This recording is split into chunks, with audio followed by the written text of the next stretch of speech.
Hey guys, welcome back to the channel where this time we're going to be doing another character review and discussion for Mara Jade Skywalker, also known simply as Mara Jade. And this is actually character review number 100 that we've done on the channel. It's actually amazing how many Star Wars characters there are in the franchise.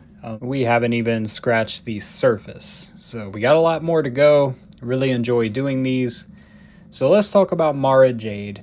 This is a character from the Star Wars Expanded Universe, now called Legends. I prefer the term Expanded Universe personally, and this is one of the more beloved characters from the EU for fans. There's a lot of support for Mara Jade, and a lot of support to bring her back into canon, although I fear what Disney might do to the character. But she had an amazing storyline that was fleshed out in several different books and comics. She is a staple of that time period of the EU. I remember first hearing about the character in the 90s. You know, the Emperor's Hand, someone who is this Imperial assassin who ends up falling to the light side and becoming redeemed, a lot in part of Luke Skywalker. The Heir to the Empire trilogy was her first appearance. If you haven't read those books, I highly recommend them.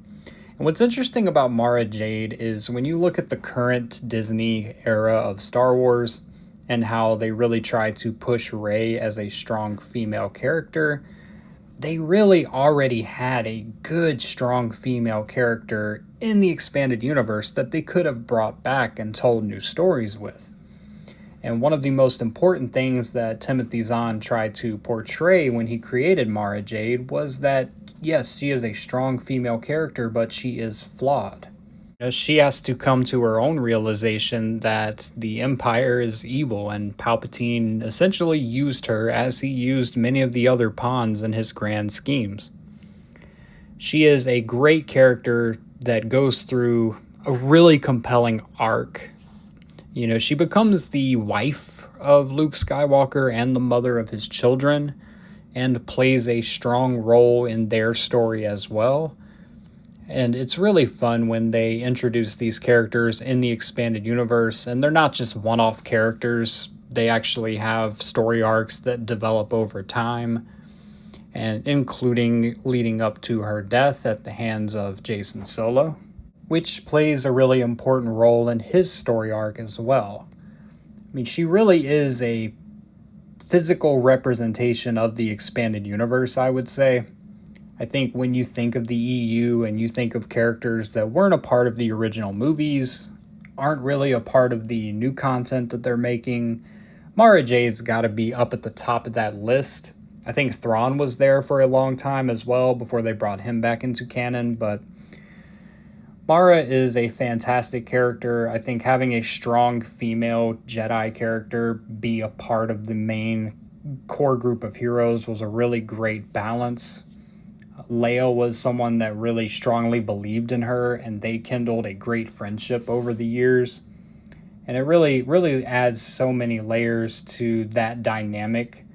You know, the whole dynamic that started with Luke redeeming his father in the infamous scene of Return of the Jedi, and really comes full circle when Mara Jade ends up joining the rebellion and joining the right side, and really, you know, becomes such a crucial and important part of that team, and even becoming Luke's wife.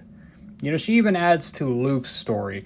A great character can stand on their own, but also add so much to the characters around them and continue the overall legacy of the story of Star Wars. And I think Mara Jade is a huge part of that. So we're going to be giving Mara Jade a 9.1 out of 10. I feel really strongly about this character. I have mixed feelings about whether I want them to bring her back into canon, because honestly, they might screw it up. And I would hate to see such a beloved character that still exists in the expanded universe. You can go and play the video games where she's present. You can read the comics. You can read the trilogy. You can read all these different source materials that involve her. And it really doesn't taint her legacy the way that they potentially could if they retconned her into a different character. if they did bring her back, it would have to be authentic. It would have to be what she was originally and what she was intended to be. Timothy Zahn is very proud of this character, and I think that's justified considering the impact she has had on the fans who have read her material. But that's going to be it for this video. I appreciate you watching. If you liked the video, drop a like.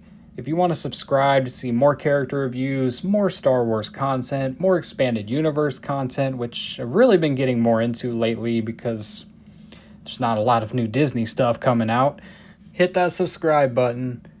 May the Force be with you. Now let's blow up that like button and go home.